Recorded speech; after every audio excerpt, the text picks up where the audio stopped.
Hello दोस्तों, स्वागत है आप सभी का इस वीडियो में। आज हम बनाएंगे विचरण विधि से माध्य। इसके पहले प्रत्यक्ष विधि से माध्य कैसे बनाते हैं आप देख चुके होंगे।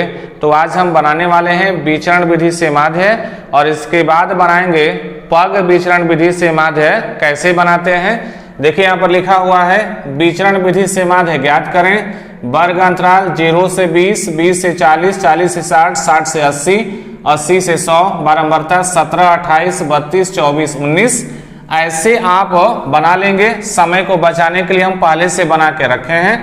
पहले वाले बॉक्स में रहेगा वर्ग अंतराल, दूसरा में f जिसको बारंबारता कहते हैं, उसके बाद रहेगा x जिसको मध्यमान कहते हैं और यहाँ लिखा है d बराबर x माइनस a और इस बॉक्स में रहेगा fd। ये जो आप देख रहे हैं ये लाइन लिखा हुआ है, f का मान जो देख रहे हैं ये वाला लाइन लिखा हुआ है।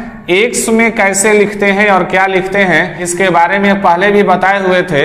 इस दोनों को जोड़ करके 2 से भाग लगा देना है।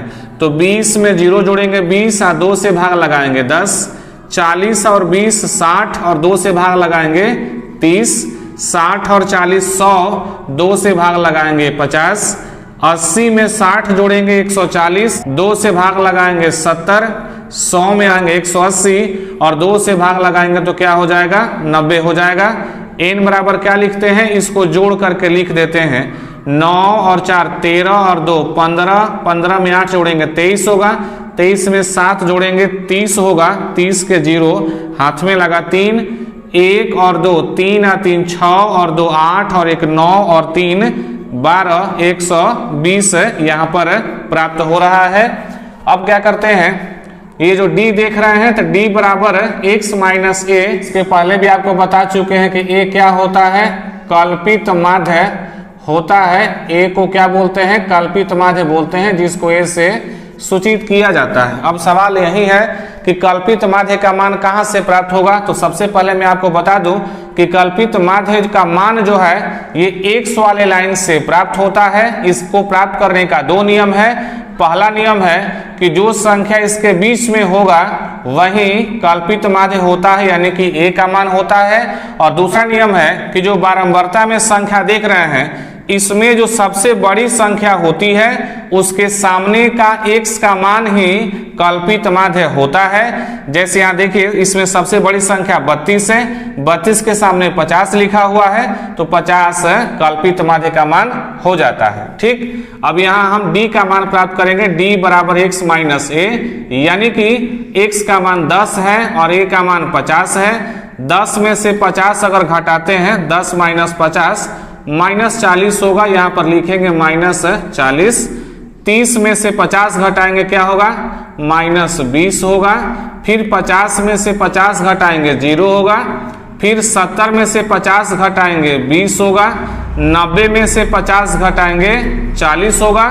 एक बार इसको रिपीट करके देख लीजिएगा यह कैसे प्राप्त हो रहा है। इस 10 में से 50 घटाएंगे माइनस 40, 30 में से 50 घटाएंगे माइनस 20, 50 में से 50 घटाएंगे 0, 70 में से 50 घटाएंगे 20 होगा, 90 में से 50 घटाएंगे 40 होगा।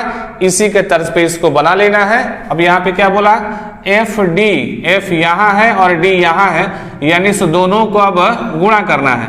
17 में 4 से गुणा करेंगे 68 होगा, शून्य को उतार लेते हैं। 28 में 2 से गुणा करते हैं 28 दूनी के 56, 32 में 0 से गुणा करेंगे 0, 24 में 2 से गुणा करेंगे यानी कि 48, 480 होगा। 19 चौके 76 यानी कि 760 होगा। अब क्या करना है, यहाँ पर लिखना है, क्या लिखना है, यहाँ पर लिखना है सिग्मा एफ डी बराबर। अब क्या करना होगा भाई आपको, तो आपको माइनस वाले को एक साथ जोड़ना है और प्लस वाले को एक साथ जोड़ना है। तो इसको जोड़ के देख लीजिए, 0 और 0 0 होगा। 6 में 8 जोड़ेंगे 14 होगा, हाथ में लगा 1, 6 5 11 1 12 इतना प्राप्त हुआ। इसको अलग जोड़ेंगे, 0 में 0 जोड़ेंगे क्या होगा, 0 होगा। 8 और 6 कितना होगा, 14 होगा, हाथ में लगा 1, 7 और 4 11 1 12। ठीक, अब इसका आंसर कितना आ रहा है, 0 आ रहा है। इसी 0 को यहाँ पर लिख लेंगे। अब चलिए बगल में चलते हैं।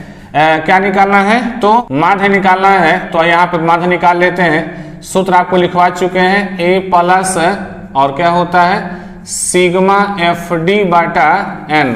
अब देख लीजिए ए का मान, तो ए का मान देखिए यहाँ पर लिखा हुआ है, ए का मान यहाँ लिखा हुआ है, क्या लिखा है 50 लिखा है, तो यहाँ लिखेंगे 50 प्लस सिग्मा एफ डी का मान यहाँ 0 निकला है, तो लिखेंगे 0 और एन का मान, देखिए यहाँ एन का मान है 120, यहाँ लिखेंगे 120। ठीक, आगे बढ़िए 50 प्लस 0 में 120 से भाग लगाएंगे 0 और 50 में 0 को जोड़ेंगे तो होगा 50, यही इसका सही उत्तर होता है। तो इस तरीके से आपके पास जो भी किताब होगा उस किताब का सवाल विचरण विधि से माध्य अगर निकालना है तो ऐसे निकाल करके चेक करिए, जांच करिए। तो आज आप विचरण विधि से माध्य कैसे बनाते हैं उसको सीख रहे थे। अब आपसे अगले वीडियो में मिलेंगे और उसमें आप जानेंगे कि पग विचरण विधि से माध्य कैसे बनाते हैं।